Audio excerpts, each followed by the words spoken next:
Sir ಇವಾಗ ಹೆಣ್ಣು ಮಕ್ಕಳ ಪರ ಧ್ವನಿ ಎತ್ತೋದು ಕೊಟ್ಟಿದ್ದೀರಾ ಸಿನಿಮಾ ಮೂಲಕ, ಸಿಟಿ ಲೈಟ್ಸ್ ಮೂಲಕ. ನೀವು ಇಬ್ಬರು ಹೆಣ್ಮಕ್ಳು ತಂದೆ. ಸೊ ಎಷ್ಟು ರೆಸ್ಪಾನ್ಸಿಬಿಲಿಟಿ ಇರುತ್ತೆ ಹೆಣ್ಮಕ್ಳು. ಆಫ್ಕೋರ್ಸ್ ನಿಮ್ಮ ಹೆಣ್ಮಕ್ಳು ತುಂಬ ಮೆಚೂರ್ಡ್ ಇದ್ದಾರೆ, ಎಲ್ಲವೂ ಗೊತ್ತಾಗುತ್ತೆ ಆಫ್ಕೋರ್ಸ್. ಆದರೂ ಕೂಡ ನಿಮಗೆ ಆದಂಥ ರೆಸ್ಪಾನ್ಸಿಬಿಲಿಟೀಸ್ ಇರುತ್ತೆ. ಯಾಕಂದರೆ ನೀವೇ ಅವ್ರನ್ನ ರಕ್ಷಣೆ ಮಾಡಬೇಕು. ನೀವಲ್ಲದೆ ಯಾರೂ ರಕ್ಷಣೆ ಮಾಡೋದಕ್ಕೆ ಆಗೋದಿಲ್ಲ.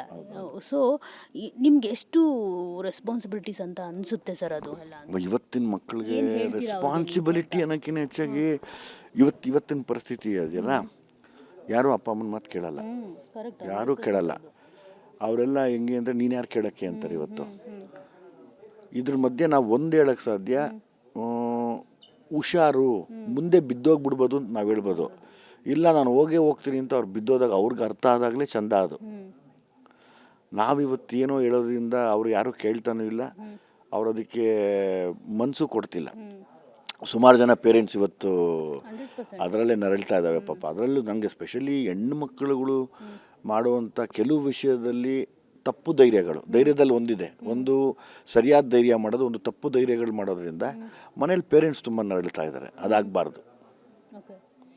ತಪ್ಪು ನಿರ್ಧಾರ ಅಂತ ಹೇಳ್ಬೋದಾ, ತಪ್ಪು ಧೈರ್ಯ ಮಾಡ್ಕೊಳ್ಳೋದು, ತಪ್ಪು ನಿರ್ಧಾರ ಮಾಡ್ಕೊಳ್ಳೋದು. ಹಾಂ. ಸರ್ ಇದು ನೀವು ನಿಮ್ಮ ಮಗಳಿಗೆ ಸಿನಿಮಾ ಮಾಡಿರುವಂಥದ್ದು. ಸೊ ಈ ಡೈರೆಕ್ಷನ್ ಅಂತ ಅಂದಾಗ ನೀವು ನಿಮಗೆ ಮಾತ್ರ ಮಾಡ್ಕೊಂಡಿದ್ದೀರಾ. ನಿಮಗೆ ಸೆನ್ಸ್ ಗೊತ್ತು ನನ್ನ ಸಿನಿಮಾ ಹೇಗಿರಬೇಕು ಹೆಂಗಿರಬೇಕು ಅಂತ ಹೇಳ್ಬಿಟ್ಟು. ಸೊ ಬೇರೆಯವ್ರಿಗೆ ಮಾಡುವಾಗ ಹೇಗಿತ್ತು ಸರ್ ಆ ಒಂದು ಎಕ್ಸ್ಪೀರಿಯನ್ಸ್ ಆಗಿರ್ಬೋದು?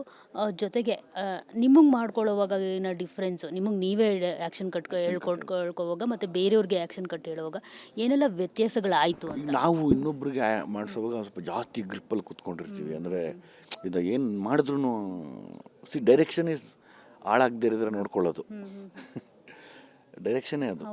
ಅದ್ರದ್ದು ಜಾಸ್ತಿ ಒತ್ತಡ ಇರುತ್ತೆ ನಮ್ಮ ಮೇಲೆ, ಜವಾಬ್ದಾರಿ ಇರುತ್ತೆ. ಅದನ್ನು ತುಂಬ ಕಣ್ಣಲ್ಲಿ ಕಣ್ಣಿಟ್ಟು ಕಾಯ್ತಾ ಇರ್ತೀವಿ ಎಲ್ಲ. ಸರ್ ಇನ್ನು ಯಾಕೆ ದುನಿಯಾ ವಿಜಯ್ ಅವರು ಇತ್ತೀಚೆಗೆ ಸಲಾಗ ಮತ್ತು ಭೀಮಾ ಮತ್ತು ಈ ಸಿಟಿ ಲೈಟ್ಸು ಎಲ್ಲವನ್ನ ನೋಡಿದಾಗ ಸೊಸೈಟಿಗೆ ಏನೋ ಒಂದು ಅವರು ಪ್ರಶ್ನೆ ಮಾಡ್ತಿದ್ದಾರೆ ಮತ್ತು ಏನೋ ಒಂದು ವಿಷಯದ ಪರ ಅವರು ಧ್ವನಿ ಎತ್ತುತ್ತಿದ್ದಾರೆ.